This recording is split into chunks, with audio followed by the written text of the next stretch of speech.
எல்லாரும் நல்லா இருக்கீங்களா? இந்த சமையல் சேனல் வழியா உங்க எல்லாரையும் சந்திக்கிறதுல மிக்க மகிழ்ச்சிங்க. சிம்பிளான சமையல் எக்ஸலண்டான டேஸ்ட்ல வரணும்னா நம்ம சேனலை தொடர்ந்து பாருங்க. உங்களோட கருத்துக்களை கமெண்ட் செக்ஷன்ல போஸ்ட் பண்ண மறக்காதீங்க.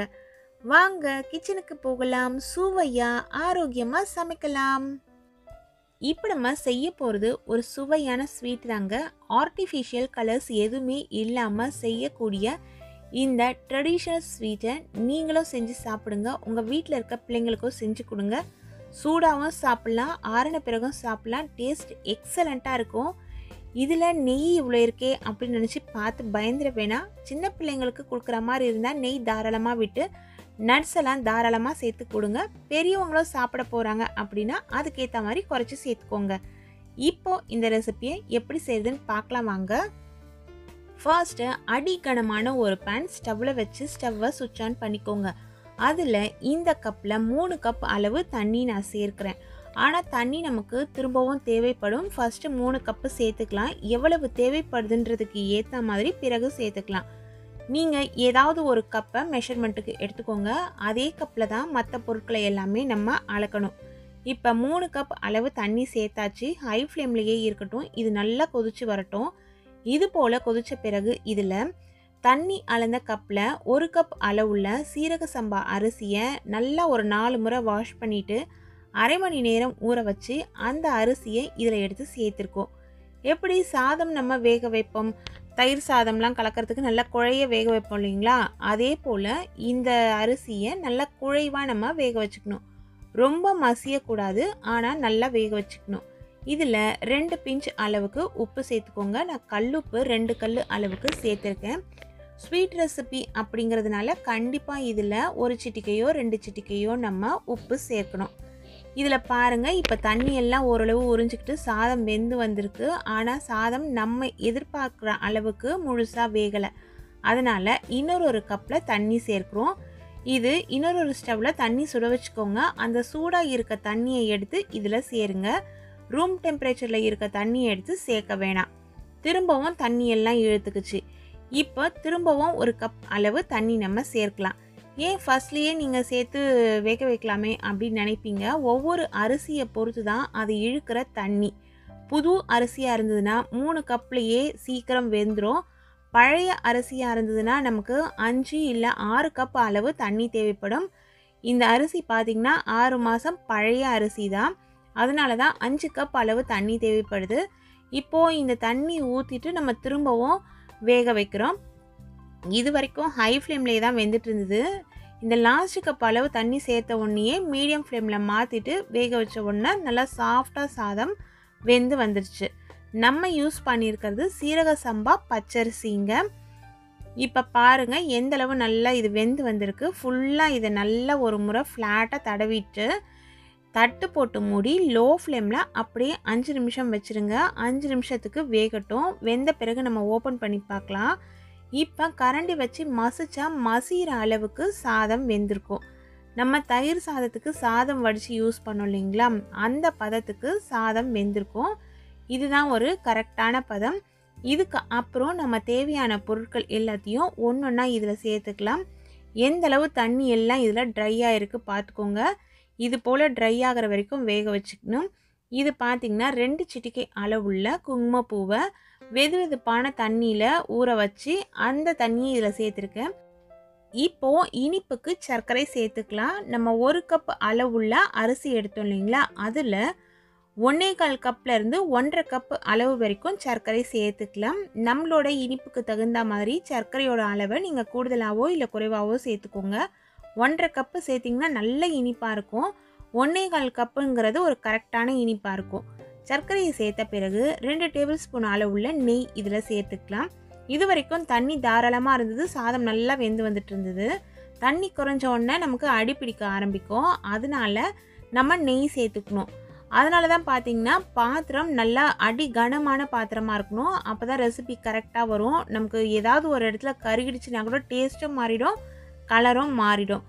இப்போ நம்ம இனிப்பு இதில் சேர்த்த உடனே நல்லா இலகலாக மாறும். எப்படி மற்ற ஸ்வீட் ரெசிபீஸ்க்கெல்லாம் நம்ம இனிப்பு சேர்க்கும்பொழுது அது இலகி கொடுக்குதோ அதே போல் தான் இது எல்லாத்தையும் நல்லா நம்ம கலந்து விட்டுடணும். இதுக்கப்புறம் லோ ஃப்ளேம்லேயே வச்சுக்கோங்க.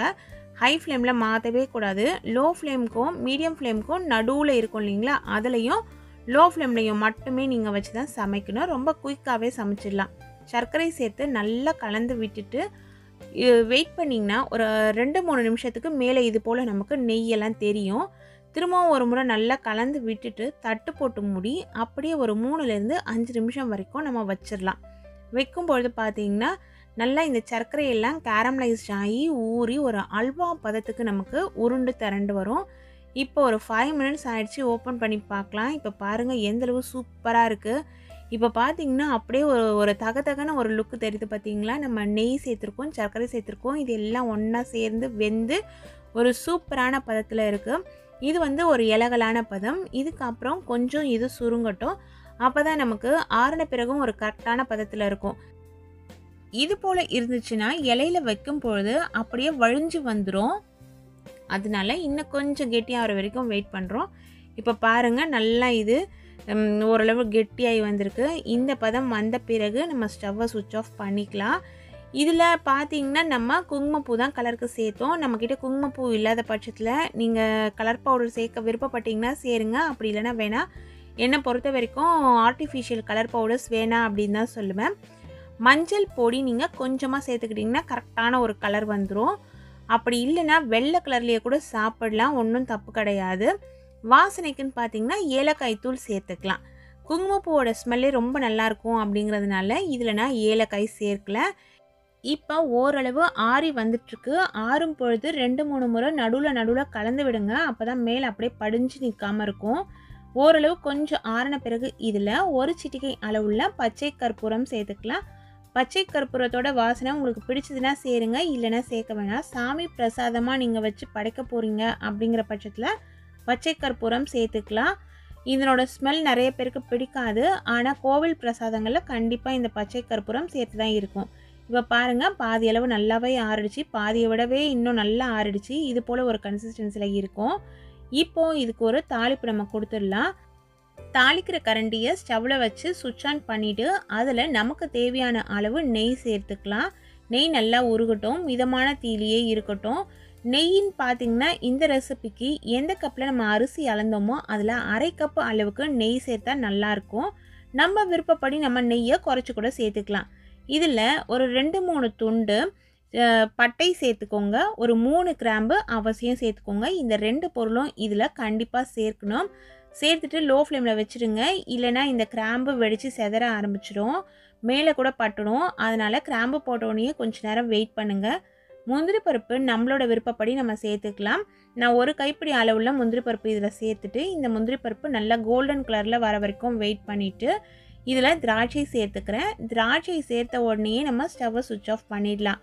இந்த சூட்லேயே திராட்சை நல்லா பலூன் மாதிரி உப்பி வந்துடும். இந்த நட்ஸ் தான் சேர்க்கணுன்றது இல்லை, நம்மக்கிட்ட இருக்க எந்த நட்ஸ் வேணாலுமே நம்ம சேர்த்து தாளிப்பு ரெடி பண்ணிக்கலாம். இப்போது இந்த தாளிப்பை எடுத்து நம்ம செஞ்சு வச்சுருக்க ரெசிப்பியில் கொட்டி கலந்துடலாம். நான் இன்றைக்கி இதை இலையில மாற்றிக்கிட்டு அது மேலே தான் உங்களுக்கு தாளிப்பு போட்டு காமிக்க போகிறேன். இப்போ பாருங்கள் இலையில நம்ம வைக்கும் பொழுது கரண்டிலேருந்து எப்படி வழுக்கிட்டு வருது, அல்வா போல் ஒரு பதத்தில் இருக்குது. இப்போ இந்த தாளிப்பு எடுத்து இது மேலே சேர்த்துடலாங்க. நல்லா நெய் சொட்ட சொட்ட கம கமான வாசனையில் சூப்பரான ஒரு ஸ்வீட் ரெடி ஆகிடுச்சு. பிள்ளைங்க ஸ்வீட் கேட்கும் போது சட்டுன்னு ஒரு 15 நிமிஷத்துலேயே இந்த ஸ்வீட்டை நம்ம செஞ்சு கொடுத்துடலாம். நிறைய காசு கொடுத்து கடையில் போய் கலர் கலராக வாங்கி கொடுக்கறதுக்கு பதிலாக இது போல் ஹெல்த்தியாக வீட்லேயே செஞ்சு கொடுங்க. விரும்பி சாப்பிடுவாங்க. பிள்ளைங்க மட்டும் இல்லைங்க, வீட்டில் இருக்க எல்லாருமே சாப்பிட்றதுக்கு ஏற்ற ஒரு சுவையான ஹெல்த்தியான ஸ்வீட் ரெசிபி தான் இது. இந்த ஸ்வீட்டை இதே அளவுகளில் பக்குவம் மாறாமல் செய்யுங்க. டேஸ்ட் வேறு லெவலில் இருக்குங்க. பிள்ளைங்க ஸ்வீட் கேட்டால் சட்டுன்னு கடைக்கு கூட்டிகிட்டு போய் அவங்களுக்கு பிடிச்ச கலரில் இருக்க ஸ்வீட்டை வாங்கி கையில் கொடுக்காம இது போல் ஒரு ஸ்வீட் செஞ்சு கொடுங்க. ஹெல்த்தியானது. அது மட்டும் இல்லாமல் இனிமேல் கடையில் வாங்குகிற ஸ்வீட் சாப்பிடவே மாட்டாங்க. ரொம்ப ஈஸியாக நம்ம வீட்டில் இருக்க பொருட்களை வச்சு கொஞ்சம் டைம் ஸ்பெண்ட் பண்ணி செஞ்சாலே போதும், இந்த ஸ்வீட் ரெடி ஆகிடும். இதனோட டேஸ்ட்டை அடிச்சிக்கவே முடியாது. எந்த கடையிலையோ இந்த ஸ்வீட்டு இவ்வளவு டேஸ்ட்டாக கிடைக்குமா அப்படின்றதும் ஒரு கொஷின் மார்க் தாங்க. இப்போ இந்த ஸ்வீட்டை எப்படி செய்யுதுன்னு பார்க்கலாம் வாங்க. இந்த ஸ்வீட் செய்யறதுக்கு முதல்ல அடிகனமான ஒரு கடாய் எடுத்து ஸ்டவ்வில் வச்சு சுவிட்ச் ஆன் பண்ணிக்கோங்க. அதில் 100 கிராம் அளவுள்ள பாசிப்பருப்பு சேர்த்துக்கலாம். பாசிப்பருப்பு சேர்த்த உடனேயே தீயை குறைச்சி வச்சுருங்க. மீடியம் ஃப்ளேமுக்கும் லோ ஃப்ளேமுக்கும் நடுவில் வச்சுருங்க. இதே போல் கைவிடாமல் கலந்து கலந்து விட்டு பாசிப்பருப்பை லைட் கோல்டன் ப்ரௌன் கலர் வர வரைக்கும் நம்ம வறுத்து எடுத்துக்கலாம். பாசிப்பருப்புக்கு நல்ல ஒரு ஸ்மெல் இருக்கும். பருப்பு ஓரளவு வறுப்பட்ட பிறகே அந்த ஸ்மெல் வர ஆரம்பிக்கும். அப்படி இல்லைன்னா இது போல் பருப்பு கலர் மாறும். இந்த சமயம் வரைக்கும் வறுத்து எடுத்துக்கணும். நீங்கள் கைவிடாமல் வறுத்தாதான் எல்லா பக்கமும் பருப்பு கரெக்டாக நமக்கு கலர் மாறி வரும். இல்லைனா ஒரு பக்கம் நல்லா செவந்துடும், ஒரு பக்கம் பருப்பு செவக்காமல் இருக்கும். அதனால் கரெக்டாக வறுத்து எடுத்துக்கோங்க. இந்த பருப்பு ஓரளவு ஆறட்டும். ஆறின பிறகு ஒரு பவுலில் சேஞ்ச் பண்ணிவிட்டு பருப்பை நம்ம அலசிக்க போகிறோம். நல்லா 2-3 முறை வாஷ் பண்ணிக்கோங்க. வாஷ் பண்ண பிறகு இந்த பருப்பில் தேவையான அளவு தண்ணி சேர்த்து ஊற வைக்கணும். நம்ம டைரெக்டாக ஊற வச்சும் செய்யலாம். இது போல் செய்யும் பொழுது சீக்கிரமாகவே நமக்கு அந்த பச்சை மணம் போயிடும். அதனால் வறுத்துட்டு ஊற வச்சு செய்யுங்க. இப்போ இந்த பருப்பு நல்லாவே ஊறிடுச்சு. அதாவது 3 மணி நேரம் வறுத்த பருப்பை நான் ஊற வச்சுருக்கேன். அதற்கப்புறம் இது போல் வடிகட்டி ஒரு மிக்ஸி ஜாரில் சேர்த்துட்டு இந்த பருப்பில் தேவையான அளவு தண்ணி கொஞ்சம் கொஞ்சமாக சேர்த்து ஒரு கெட்டியான இது போல் ஒரு பதத்துக்கு ஆனால் நைஸாக அரைச்சி எடுத்துக்கோங்க. எந்த அளவு மையாக அரைக்க முடியுமோ அந்தளவு மையாக அரைச்சிக்கோங்க. இல்லை எனக்கு திரித்திரியாக இருந்தால் தான் பிடிக்கும் அப்படின்னு நீங்கள் நினச்சிங்கன்னா கொஞ்சம் திரித்திரியாக எடுத்துக்கோங்க. இப்போது அதை அரைச்சது ஒரு ஓரமாக இருக்கட்டும். ஒரு பேன் எடுத்துக்கலாம். பேனில் நம்ம சர்க்கரை சேர்க்குறோம். சர்க்கரையோட அளவு பார்த்திங்கன்னா 1 கப் அளவு பாசிப்பருப்புக்கு 1.5 கப் அளவுள்ள சர்க்கரை சேர்க்குறேன். இது ஒரு கரெக்டான இனிப்பில் இருக்கும். இனிப்பு நல்லா தூக்கலாக வேணும்னு நினச்சிங்கன்னா 2 கப் அளவு கூட நீங்கள் சர்க்கரை சேர்த்துக்கலாம்.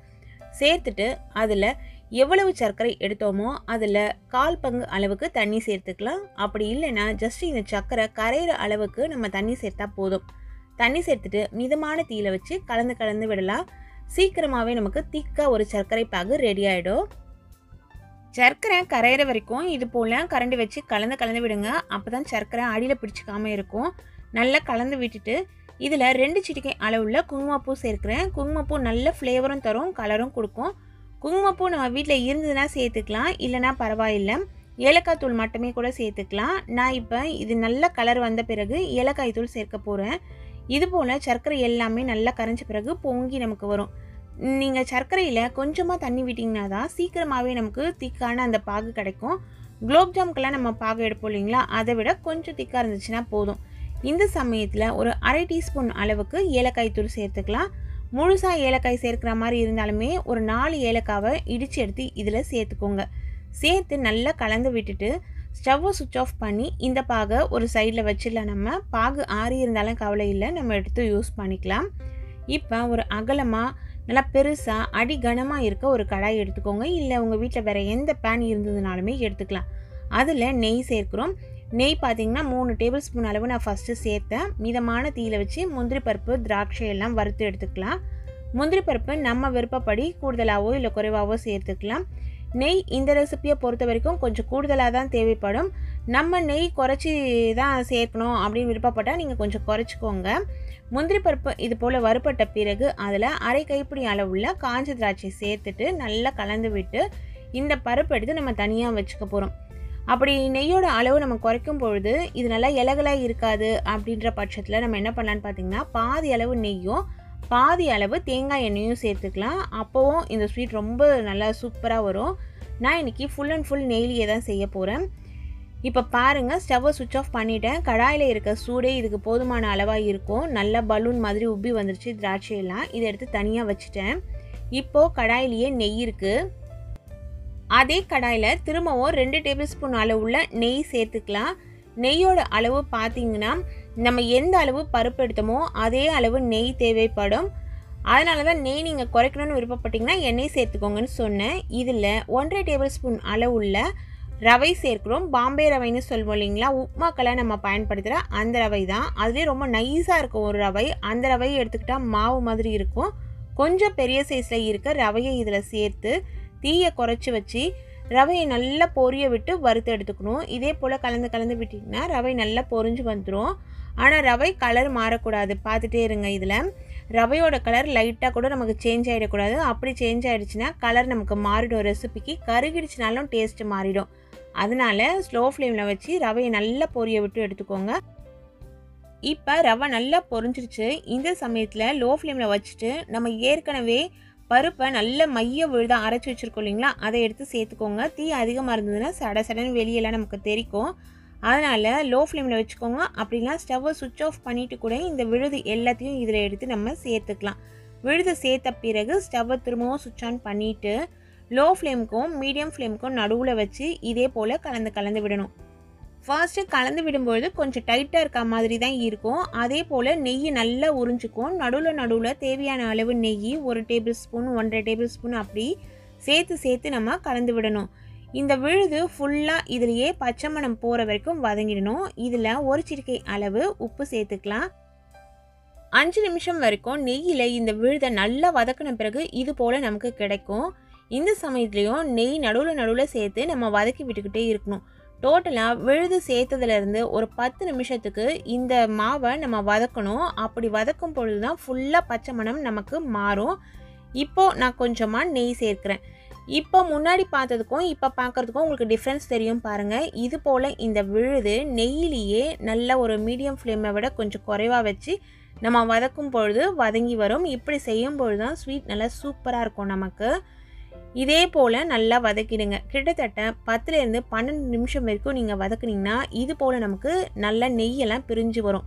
நெய் பிரிஞ்சு வர வரைக்கும் நம்ம வெயிட் பண்ணணும். அதே போல் சீக்கிரமாக வேலை முடியணும் அப்படின்ட்டு நீங்கள் ஃப்ளேமை கொஞ்சம் அதிகப்படுத்திட்டிங்கனாலும் இது சரியாக வராது. அதனால் நீங்கள் மீடியம் ஃப்ளேமை விட கொஞ்சம் குறைவாக வச்சு நல்லா கலந்து விட்டிங்கன்னா இது போல் எண்ணெயோ நெய்யோ நம்ம எது சேர்க்குறோமோ அது நல்லா தனியாக பிரிஞ்சு வரும். அந்த ஸ்டேஜ் வரைக்கும் நம்ம கண்டிப்பாக இதை வதக்கியே ஆகணும். ஃபஸ்ட்டு தான் கை வச்சு கலக்கும் பொழுது நமக்கு கொஞ்சம் கஷ்டமாக இருக்கும். இப்போ பாருங்கள் நல்லா லூஸ் ஆகிடுச்சு. ஏன்னா மாவு நல்லாவே வெந்துருச்சு. இந்த ஸ்டேஜ் வரைக்கும் வதக்கின பிறகு தான் நம்ம இதுக்கு தேவையான அளவு இனிப்பு சேர்க்கணும். இனிப்புக்கு நம்ம சர்க்கரை பாகை ரெடி பண்ணி வச்சுருந்தோம் இல்லைங்களா, அந்த சர்க்கரை பாகை எடுத்து இதில் சேர்த்துடலாம். இது ஆறி இருந்தாலும் பரவாயில்லை.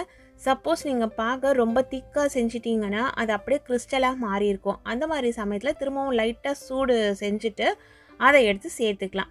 சர்க்கரை பாகு சேர்த்த பிறகு மிதமான தீயில் வச்சு திரும்பவும் கலந்து விடும் பொழுது ஒரு 5 நிமிஷத்துக்கெல்லாம் இது போல் ஒரு பதம் கிடைக்கும். நமக்கு இந்த அளவு லூஸாக இருந்தால் போதும் அப்படின்னு நீங்கள் நினச்சிங்கன்னா ஸ்டவ்வை சுவிட்ச் ஆஃப் பண்ணிவிட்டு வேறு ஒரு பவுலில் சேஞ்ச் பண்ணிக்கோங்க. இல்லை இன்னும் நமக்கு நல்லா திக்காக வேணும் அப்படின்னு நினச்சிங்கன்னா இன்னும் கொஞ்சம் நேரம் சுருங்க விட்டு எடுத்துக்கலாம். இந்த ஸ்டேஜ் பாருங்கள், எண்ணெய் நல்லா பிரிஞ்சு வருது. இதில் இது போல் எண்ணெயோ இல்லை நெய்யோ நம்ம சேர்க்குற ஆயில் ஐட்டம் பிரிஞ்சு வர சமயத்தில் வறுத்து வச்சுருக்க நட்ஸை இதில் சேர்த்துக்கலாம். வெள்ளரி விதை இருந்தது, அதை வறுக்க தேவையில்லை, அப்படியே டைரெக்டாக சேர்த்துக்கலாம்.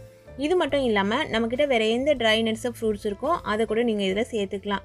இந்த ஸ்வீட்டை பொறுத்த வரைக்கும் ரொம்ப ஹெல்த்தியான ஸ்வீட்டு, பிள்ளைங்க விரும்பி சாப்பிடுவாங்க. இதை ஸ்வீட்டாக தான் சாப்பிட்ணுன்றது இல்லை, பூரி சப்பாத்தி தோசைக்கெலாம் கூட குழந்தைங்களுக்கு தொட்டு கொடுக்கலாம். அவ்வளவு சூப்பராக இருக்கும். எந்தளவு நெய் இதில் பிரிஞ்சு நல்லா சூப்பராக வந்திருக்கு பாருங்கள். இதே போல் நம்ம எடுக்கிற அந்த பாத்திரத்தில் ஒட்டாமல் உருண்டு திரண்டு ஒரு அல்வா பதத்துக்கு வரும். இது ஒரு கரெக்டான பதம். நம்மளோட பாசிப்பருப்பு அல்வா ரொம்ப சூப்பராக ரெடி ஆகிடுச்சு. இது நான் ட்ரெடிஷ்னல் குக்வேரில் செஞ்சுருக்கேன். இதனால தான் நமக்கு இன்னும் கொஞ்சமே டைம் நிறையா ஆச்சு. ஏன்னா கலர் மாறாமல் அடிப்பிடிக்காமல் நம்ம எடுத்துகிட்டு வரணும் அப்படிங்கிறதுனால. இதே நான்ஸ்டிக் நீங்கள் யூஸ் பண்ணுற மாதிரி இருந்தால் ரொம்ப ஈஸியாக செஞ்சு முடிச்சிடலாம். ஆனால் நான்ஸ்டிக் உடம்புக்கு நல்லது இல்லை. அதனால் யூஸ் பண்ணுறவங்களா இருந்தால் நான்ஸ்டிக் குக்வேர் யூஸ் பண்ணுறத நீங்கள் நிறுத்திக்கோங்க, இல்லை குறைச்சிக்கோங்க. இல்லை நான் அதுதான் யூஸ் பண்ணுறேன் அப்படின்னு சொன்னால் நான்ஸ்டிக் குக்வேர் நீங்கள் யூஸ் பண்ணும்பொழுது அதுக்கு யூஸ் பண்ணுற கரண்டி மரக்கரண்டியாக இருக்கட்டும், இல்லைனா அதுக்குன்னே ஸ்பெஷலாக கரண்டி இருக்குது இல்லைங்களா, அந்த கரண்டி வச்சு நீங்கள் யூஸ் பண்ணிக்கோங்க. இப்போ சூப்பராக நெய்யெல்லாம் பிரிஞ்சு வந்துருச்சு. இந்த சமயத்தில் ஸ்டவ்வை நான் சுவிட்ச் ஆஃப் பண்ணிவிட்டேன். இதே பாத்திரத்துலேயே ஒரு 5 நிமிஷத்துக்கு ஆற விட்டுட்டு அதுக்கப்புறம் வேறு ஒரு பவுலுக்கு சேஞ்ச் பண்ண போகிறேன். ரொம்ப சூப்பரான சுவையான பாசிப்பருப்பு அல்வா ஒரு 20 நிமிஷத்தில் ரெடி ஆகிடுங்க. நம்ம 100 கிராம் அளவுள்ள பாசிப்பருப்பு சேர்த்தோம். அதுக்கே கிட்டத்தட்ட 1/2 கிலோக்கும் மேலே இந்த ஸ்வீட் கிடச்சிருக்கு. நீங்கள் எந்த அளவு குவான்டிட்டி செய்கிறீங்க அப்படின்றதுக்கு ஏற்ற மாதிரி தான் நம்ம சமைக்கிற நேரமும் அதிகமாகும். நீங்கள் இதோட குறைவாக செய்கிறீங்கன்னா ரொம்ப சீக்கிரமாகவே இதெல்லாம் வதங்கிடும், சட்டுன்னு முடிச்சிடலாம். இந்த ரெசிப்பியை இதே அளவுகளில் பக்குவம் மாறாமல் செய்யுங்க. டேஸ்ட் வேறு லெவலில் இருக்குங்க. இது போல் நல்ல நல்ல ரெசிபிஸ் தெரிஞ்சுக்கணுன்னா நம்ம சேனலை தொடர்ந்து பாருங்கள். சுவையாக சமைச்சு சாப்பிட்டுட்டு மகிழ்ச்சியாக வாழுங்க. சுவையாகவும் இருக்கணும், ஆரோக்கியமாகவும் இருக்கணும்னா நம்ம சேனலை பார்த்து சமைங்க. Thank you friends.